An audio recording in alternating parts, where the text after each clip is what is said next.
What's happening, folks? It's kind of a nice morning, actually. A little chilly, but the sun's out. I've been wanting to do this video for a while. So, $60, under $60 at Harbor Freight.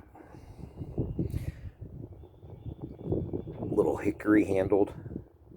Little, basically a hatchet. Had to do some grinding on the tip. And it was splitting some actually pretty wet black walnut. So it worked well. They got this machete with a saw on the back. The little hand saw. And their buck clone knife. So, really all I've tried yet is the hatchet. But I'm going to be doing some experiments.